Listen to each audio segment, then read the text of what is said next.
So we're going to start off with some questions to get to know you. What's your favourite food?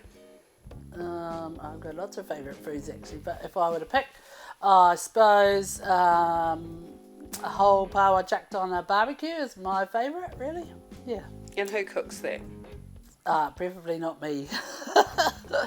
So normally one of my family members or partners. So yeah. Awesome. If you could write a book, what would you write that book about? I would write it about all the mana wahine that influenced my life, really. Yeah, there'd be some interesting characters in there. Are you an early bird or a night owl? Definitely night. Morning's really not my forte. Tell me a little bit about yourself. Wow, okay. So I am the middle child, actually, interestingly enough, but oldest girl of 13 kids. Born in Edward Murphy Maternity, so a few old people would know that place, which is now, I think, belongs to the Sellies. Born and raised on a farm in Matawai, went to rural school, worked for the Ag and Fish for a few years, which was part of the internal cadet program, and then went to a policing recruiting to support somebody. Actually, I didn't go to be recruited to the police. It wasn't really something that I aspired to. And they asked me to come back, sat the test, and got recruited in the police in 1979. I couldn't come back to Gisborne, had to go away, so went to Wellington and Auckland and came back to Gisborne in 2000, which seems to be really recent from a life cycle perspective, but actually I suppose it's nearly 22 years ago now, and retired from the police probably about 8 or 9 years ago. Involved in iwi leadership, got involved in a fair bit of that. Also got involved in supporting some police iwi partnerships for the family harm, and got involved in supporting Manaaki Tairawhiti in that space. Have been an advocate for, passionate about netball since I was 15 years old. Very staunch supporter of YMP netball, and congratulations to all the clubs who won all the premiers. Tell me why you're running for council. Yes, that's a question I asked myself actually. But I suppose firstly I have been an advocate for the Māori wards, for the equity of representation, to create opportunities where council voice is much more diverse than it currently is.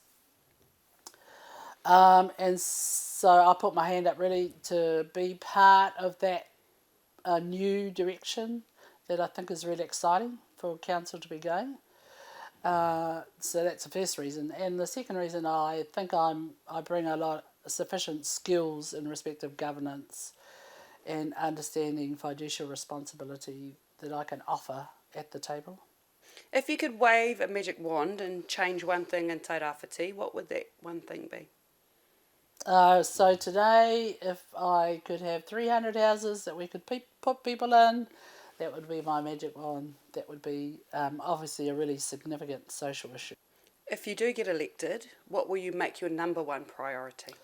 Yeah, I think it is about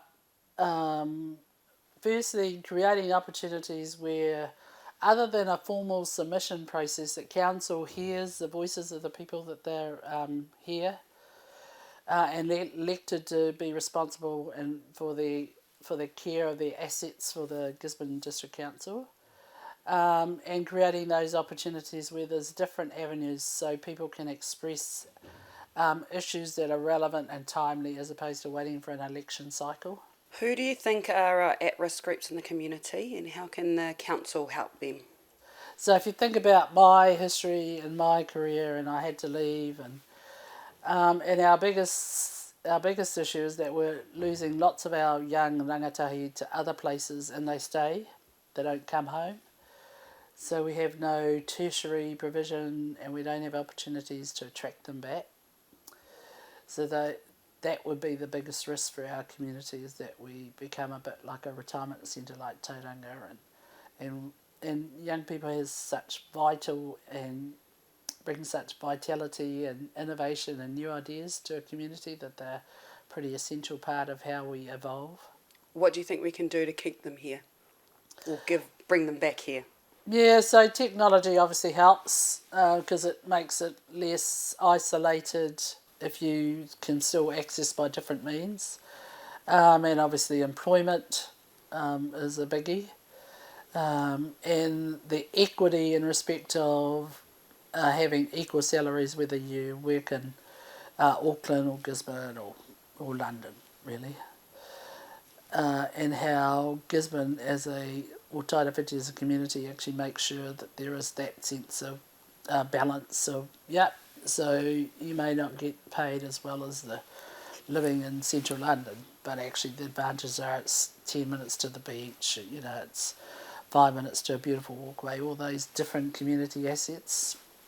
And that's really what the council role is going to be to focus on, is how do we maintain that attraction and the ability for people to say, the gym's just down the road, or the 3-court centre for sports is just 5 minutes away and there's parking, those lifestyle things that you, if you lived in a big city, you would certainly not take for granted.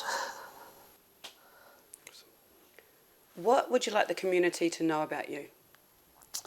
Firstly, I'd like the community to know that I am very much a local solutions.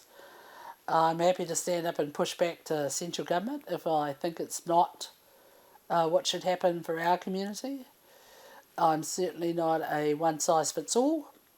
I understand that there are different needs for different aspects and different components of the people in the community. And I'm happy to hear people's voices, and I'm happy to advocate for them if I have the ability and there is evidence that I should do so. Are you anti-vax or anti-mandate, or what's your thoughts around that? I think actually that the vaccination and the mandated requirement was good for our people.